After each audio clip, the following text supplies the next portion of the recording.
In the passenger seat, Chet Thatcher, the only other detective on the small Scarlet Falls PD, checked his paperwork against the brass numbers affixed next to the front door. "This is Jordan Brown's last known address. Maybe he moved." Brody pointed to the small script letters that spelled Brown on the side of the black metal mailbox. Chet tapped a forefinger on his report. "His parents' house?" "What do we know about him?" Brody asked. Chet had been working this case for the last month, but he'd asked for Brody to ride backup today. "Jordan is 20. He's been arrested for burglary and once for narcotics possession. He got out of rehab 6 months ago." Chet flipped a page on his clipboard. "A house was burglarized 2 blocks from here last night. The resident came home to find her window smashed, jewelry and $200 in cash missing. In her words, must be that no-good piece of shit Brown kid who lives on Tyler Street." "Anybody actually see Jordan in the act?" Brody asked. "No, I don't have enough probable cause for a warrant, but the theft follows his established pattern of behavior. We arrested him 2 years ago for breaking into neighbors' cars to fund his habit." Chet showed him the kid's mugshot. "There have been 3 similar break-ins in this neighborhood over the past 6 weeks. Let's go see if he's home." Chet got out of the car. Brody stepped out into the street. "No car in the driveway." "Maybe Mom and Dad are at work." 56 years old and balding, Chet had a skinny frame and moved with a jerky, bow-legged stride, as if he'd spent his life on horseback. The closest he'd been to a horse was the stands at Saratoga on race day. Brody knocked on the front door, but the house remained quiet.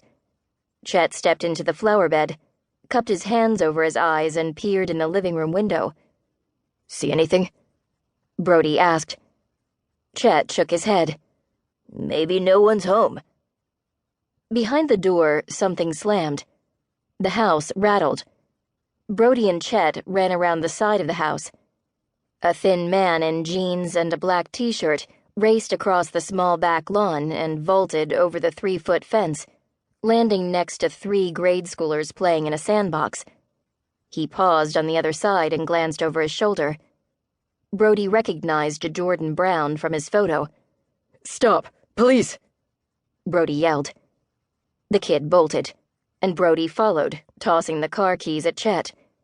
Brody chased the kid through a neighbor's side yard into the next street. Jordan ducked around a group of kids playing baseball and sprinted into another yard. He passed a shed and turned into a grass alley that ran between 2 fenced lots. Brody skidded through the sharp left, his dress shoes sliding on the muddy ground. He almost collided with Jordan. The kid had stopped short. A dumpster blocked the exit. On both sides, 6-foot-high wooden fencing blocked Jordan's escape. He'd never get over an obstacle that high before Brody could get his hands on him. "Gotcha." Jordan bulldozed Brody. The kid's shoulder rammed Brody's solar plexus. They went down to the ground. The kid rolled off Brody and bounded to his feet.